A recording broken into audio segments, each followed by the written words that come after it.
Hello, everyone, and welcome to another Sustainability Spotlight with House.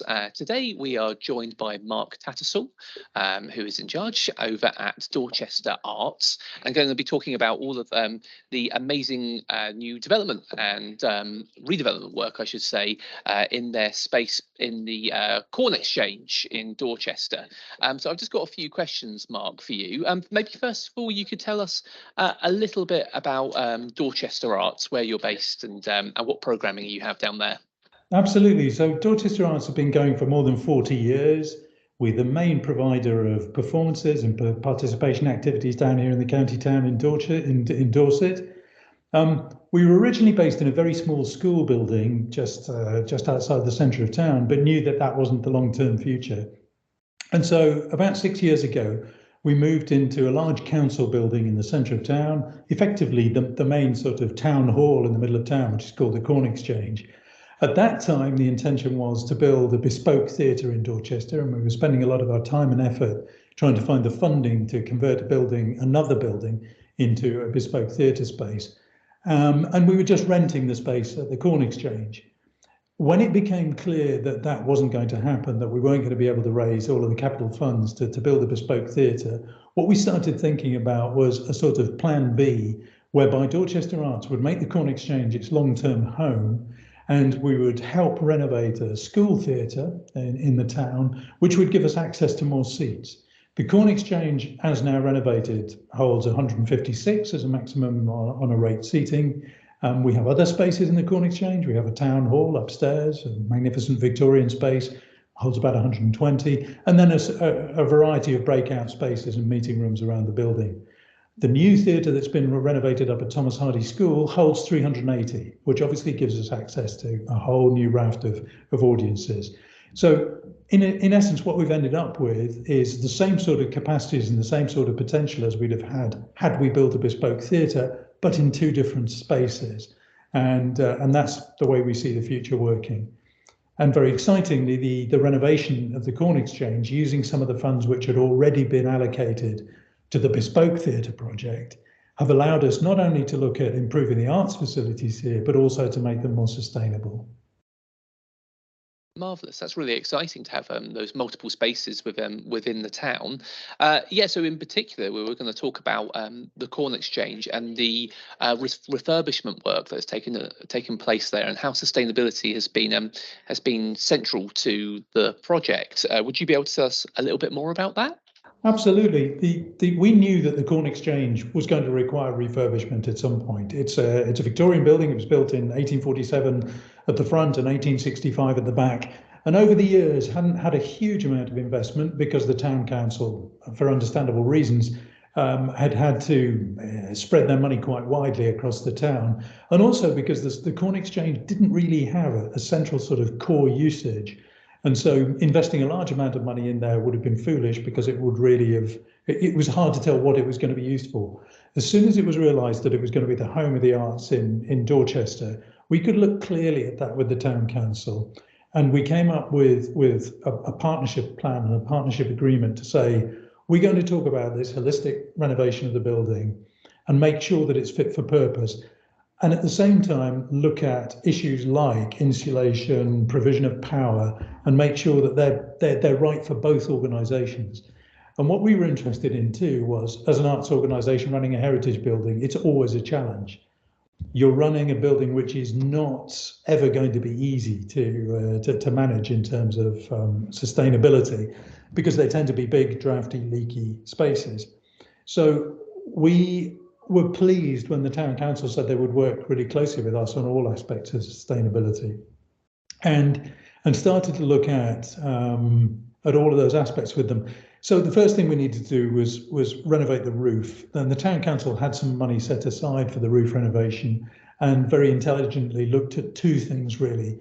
Was both insulating the roof with black wool, which was obviously a sustainable source of insulation for that roof, but also to look at what could be done with solar on the roof. So both inside and outside, they looked at the potential of the roof. Second thing we looked at was the provision of power other than solar. And it was really the town council's decision. I can take no credit for this, really. The town council looked at all the different potential sustainable and greener options than gas.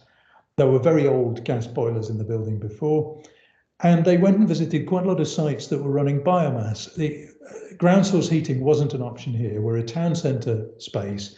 There really wasn't enough space around the building to use ground source.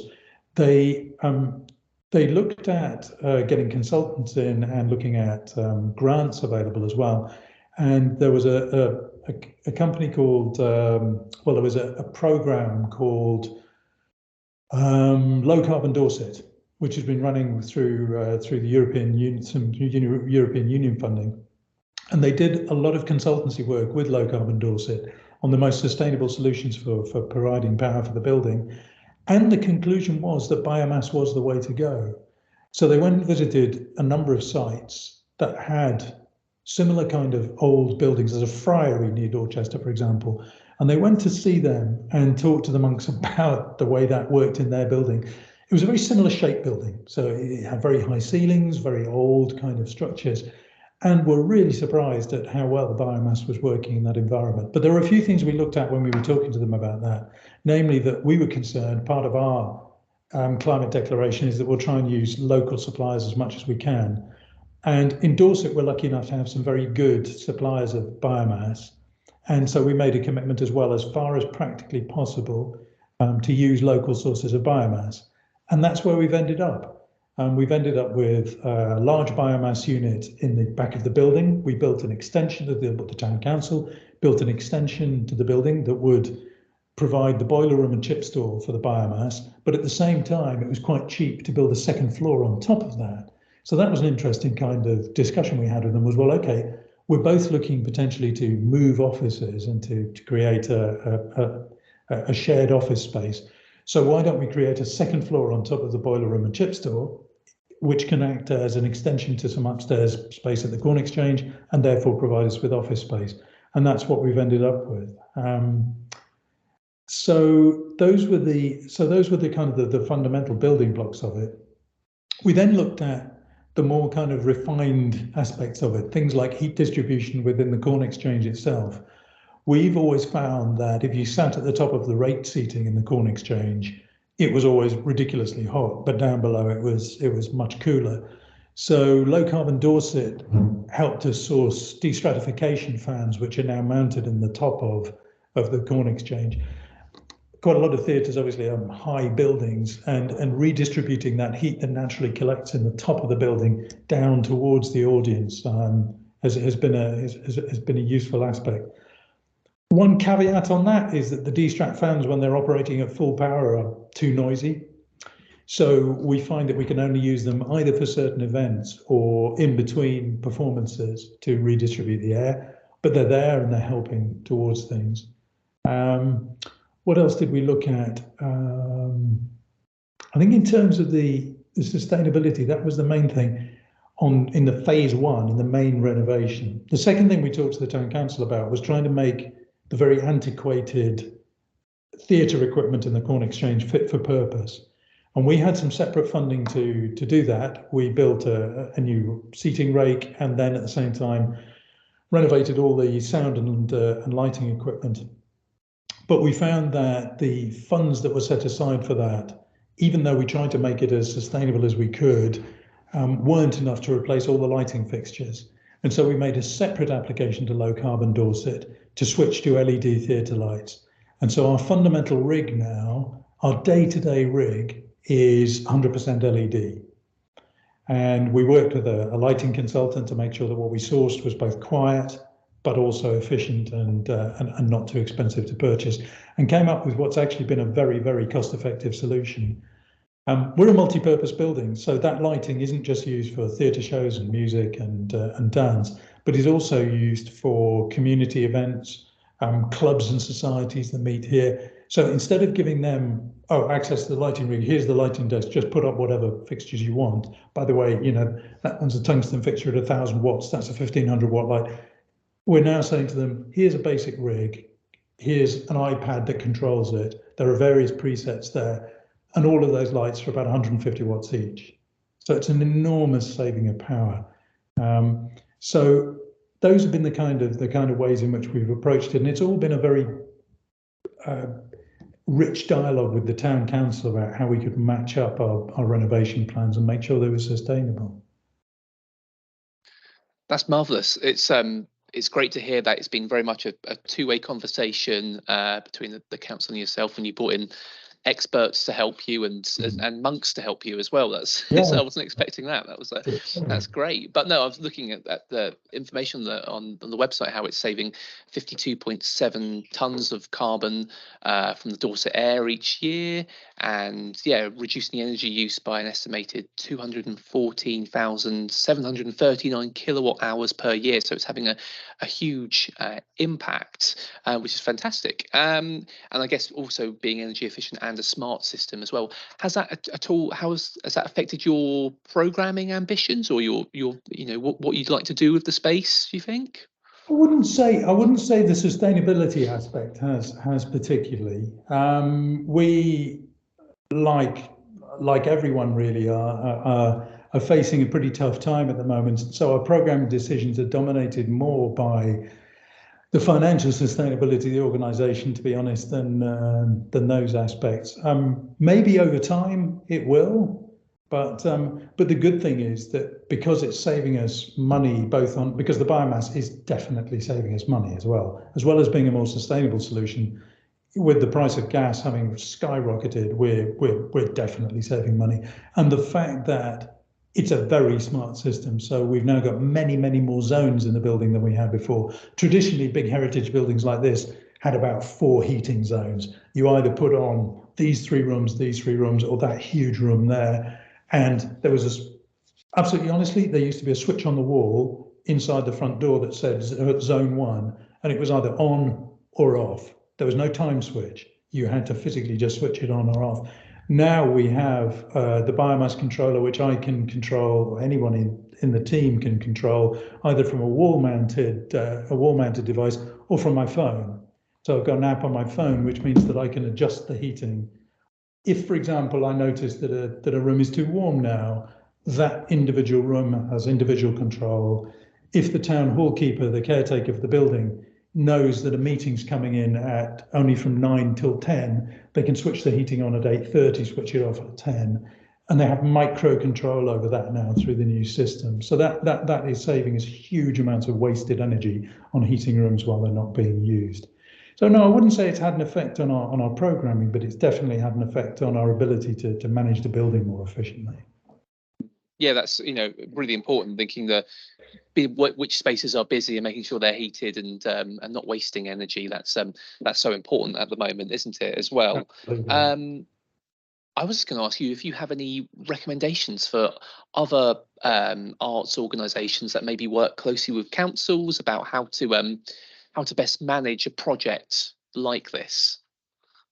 I think it's to go into it with an understanding that there are going to be, how would I put it?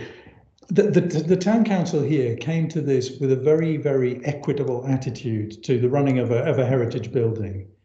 I've heard stories in the past of town councils coming to arts organisations and offering them the benefits of giving them a heritage building to run.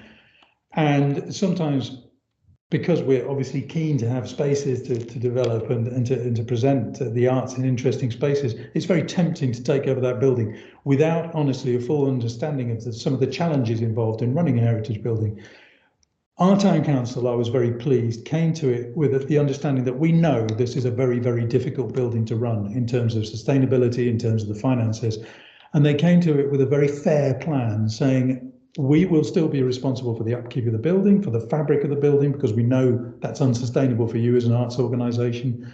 We will be responsible for certain aspects of the upkeep, but we will also work with you to make sure that the kit that we put in there saves you enough money for you to be sustainable. Because what in the end we want to achieve here is that even if this building is costing us money to run, and it always will, they understand that, we'd like it to be a building that's costing us money to run, but that is full of people doing things which benefit the community. And it was that kind of conversation that we were able to have that was so refreshing, that they said, yes, we understand that we're still going to be losing money on this building. We just want to lose it better. We want to lose it in a way that means that the community is thriving, because there's a genuine belief in this town council that having a thriving arts scene actually benefits the town. So that was, and so it's maybe presenting it in that way to a town council to say, we understand that these are difficult problem buildings, but wouldn't it be better if we could make this building thrive? But we need to work with you to make sure that the way you're renovating it or the way you're managing it makes it more sustainable for us, which allows us to do more. So that's been, so we were lucky in the sense that we were there already with the town council. If I had a recommendation, it would be to try and pitch that to the town council in that way and say, here's a building that isn't yet got a life, got a purpose. We can help you do that, but it needs to be on equitable terms. No, that's right. I can see it's sustainable on more than one level, isn't it? We're talking about, environmentally sustainable, but also culturally sustainable. It's it's a space which is alive and is working for your local community, which is fantastic to hear about. And the great thing is that the two things aren't mutually exclusive, is that the town council were willing to invest capital, but they understood that over time, that investment in capital would in fact pay itself back in terms of better insulation, solar power. It's only 15 k's of solar power on the roof, but again, it's a big old roof to which we could potentially add more solar panels over the years, if they prove to be as effective as we think. So over time, that will be something that pays back, and so it's not this sense of, oh yeah, but plowing loads of money into making the building greener is just so expensive. Over time, it will have benefits, especially now that fossil fuels are becoming so expensive. So hopefully it's something that'll spread. We're looking at batteries, for example, as well, that over time we're going to do an analysis of the power coming off the roof and see whether, in fact, we're harvesting enough energy at low peak, at low peak times to store and then either use at our peak times or sell back to the grid at peak times at a better rate. So it'll take time to analyse all that. That's great. No, it's good that you've got potential to expand it in the future as well, and ways to keep benefiting from it. And don't think that it's impossible to put solar panels onto Grade 2 star listed buildings, because that's what we've just done. That's the thing. Yeah, I think lots of people don't realise what you can do. They think they're stuck with the limitations of the listing. It's possible then. Listening up. The initial reaction was very sceptical, but in fact, Historic England came back and said absolutely no objection at all.